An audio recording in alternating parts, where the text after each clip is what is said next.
Hi, Domee. Hi, Isabel. Hiya. My name is Isabel. I'm from besea.n, Britain's East and Southeast Asian network. It's really nice to meet you. Yeah, it's great to meet you too.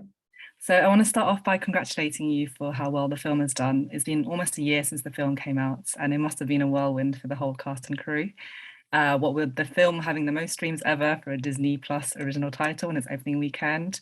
And as of a few months ago, amongst a list of well-deserved nominations, it's been nominated for an Academy Award and BAFTA here in the UK as well. So congratulations.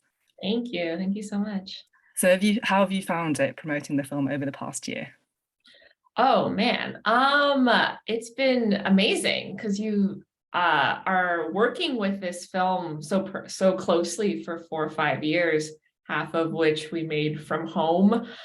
So to be able to travel and to share this film with the world and to actually interact with audience members and fans and to hear and feel their reaction in the theater has been amazing. And the reaction from the Asian community, from from like women and girls and, men, boys, everyone of all ages who's gone through the messiness of puberty, Mm. and who resonate with May and her story. It's just, yeah, it's great. This is like the victory lap almost. It's all very much deserved. And as you touched upon, this film came out in 2022, and the last couple of years have seen a visible growth in Asian created and Asian-led films that have thrived in mainstream Western media. You've obviously been working on this film for 4 or 5 years, as you mentioned, since before the pandemic, but with the film having been released around the time when there's been a rise in COVID-related racism towards East and Southeast Asians, I can imagine that this film has an even more special significance to East and Southeast Asian viewers. So you talked about the impact and reactions that you've seen from many different viewers. What sort of positive impact or reaction have you seen from them? So many, and from like from all ages too. I especially really love the handwritten letters that I've been receiving in the mail from young fans, young like Asian girls who would like write to me and say how much this story has resonated with them, how they're going through a similar thing with their moms and dads as well, about like Yeah. struggling to be perfect, but also, yeah, there was this one particular letter from this girl that was talking about how like she has to, the film helped her deal with just like being like a B and a C student and disappointing her mom. And I Oh. was like reading it, I was like crying, and it was just so amazing and so powerful just to see how our film is able to help so many like kids and people in our community process their emotions and process the messiness of growing up. I also get a lot of parents thanking us too, and adults thanking us for the film for starting these important conversations with their kids about not just puberty, but like also,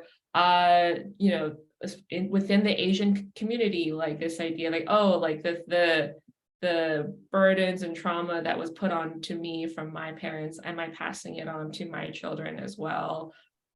Starting important conversations like that has just, and then just, yeah, hearing that from audience members has been just incredible. Yeah. Yeah, I can totally relate to the letter that you talked about. And I think I watched the film maybe 2 or 3 times, and each time I cried as it was so relatable. For me, something that I really appreciated was the strong female friendships between Maylin and her friends, but also the important relationships between the female members of Maylin's family. And at the same time, I know that you were an all-female leadership behind the camera. So what sort of dynamics did that bring out on set and behind the camera? Yeah, I think the fact that most of the leadership on the crew were female really, I think, helped make the film feel even like it helped us take even more risks and encouraged us to be even bolder. Because if there was a moment where one of us was like, is this too embarrassing? Is this too weird to put in the movie? We had a chorus of women behind us going like, put it in. You remember what it was like? It was so much more embarrassing than this. Yeah. But like, yeah, and I think like that, like, when you watch the movie, it does really feel like a celebration of women, of girls, but like all kinds of them too. Like, Mm, I'm really proud of just how much female diversity there is, not just visibly, but like personality wise too. I just mm. wanted to use this film as an opportunity to share with the world just how weird and cool and messy and cringy and horny girls can be, because not a lot of, like, I feel like not a lot of men know that about No. girls. Like, I wanted to use this film as like a window, as like for them to kind of see, like, this is, if you ever Mm, wanted to understand women in your life and girls in your life, watch this movie. Like, I remember, like, there was one coworker, when he saw like an early version of the movie, he was like fascinated by the, by May drawing the mermaids. oh, um yeah. and like in her sketchbook, and he's like, is that a thing? Are mermaids like a thing? And I was like, yes, it is very much a thing for a lot of adolescent girls. Mm. Yeah, I definitely saw that amongst me and my friends when we were younger. And I'm sure that the the chorus of women that you described, for example, really contributed to the film's ability to depict the things that you mentioned. So, crushes, teenage sexuality, and menstruation. And as you said, it's not often that these things are depicted. So, talk us through how you and your team sort of decided to depict these very common and relatable parts of being a teenager that are not often talked about. Yeah, I think it all just came from the initial concept of the story. Like, the initial idea was pitched as this Chinese Canadian girl wakes up one day and undergoes magical puberty, Yeah. has transformed into a giant red hairy monster, and has to control her emotions in order to like keep it at bay and appear normal. But then she learns to kind of embrace her inner beast at the end. And Pixar has always been the studio that was all about like truthful, Mm, universal stories that and they never really, they what I love about Pixar films is that they don't shy away from the, like, some of the ugly details about life. They talk about death, they talk about like all kinds of very mature topics. mm, um and I think we had that same approach with this movie too. Like, okay, if we're going to make a movie about magical puberty and coming of age for a girl, like, this is just, we have to put this in there because it's part of life. It's mm, and it's something too that we should normalize, that it's at this point, it's kind of, to me it feels kind of strange that there aren't more coming of age stories or media out there that talk about or even show pads or talk about yeah. menstruation at all. And if this is, if this film can help normalize it in any way, like, I'd love for a world where, like, it didn't need, like, the pad scene, like, that was just a gag. It's like people would just treat it as an outrageous, relatable gag, and not like this, oh my God, this is Yeah. like gonna break the internet and this is gonna break our children's brain kind of Yeah. a reaction. Exactly. I think this is maybe the third film in my whole life that I've seen the pads actually on the screen. Uh-huh. And I that's quite, know. Crazy. yeah. Um, so in a previous interview with my colleague Carly here at besea.n, you said that the community represented by Mei Lin and her family was quite specific from a region in China called Taishan. You got the inspiration for this choice from the residents of the Chinatowns in Toronto, San Francisco, and Oakland. I actually lived in Berkeley for 1 year, so some of the scenes were quite relatable for me. Um, and I was going to ask you, why do you think it's important to have representation that's specific and focused? And is it possible for people who may not share these identities to relate to what the characters went through?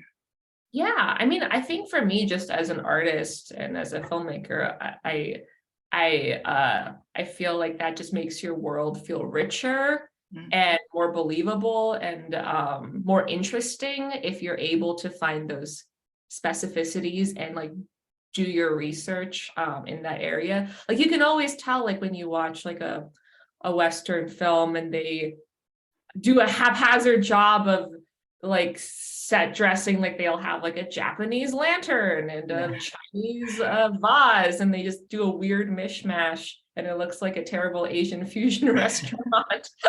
And it pulls me out of it, and why not go into, like, I feel like if you're an artist, if you're someone creative, like do your research and dive into the history of those communities, because it can really inspire you. Like, we visited a lot of these grassroots family-run temples in like San Francisco and Marysville, and just like observing all of the cool details of these temples, how like the community kind of helps fund it. They like donate like cleaning supplies or like vegetable oil to like light the candles. It just adds a richness to the world that can only benefit your movies. So why not do the research and meet these people and talk to them? I think that was our attitude kind of going in. Like, we wanted to, like, we were so like passionate and curious about this world that like me and Rona Liu were adjacent to, because both of us are immigrants from different parts of China, not from the Taisan region. But yeah, it just fascinated us, and we really wanted to like dive in and like nerd out and like have the opportunity to bring these details to life.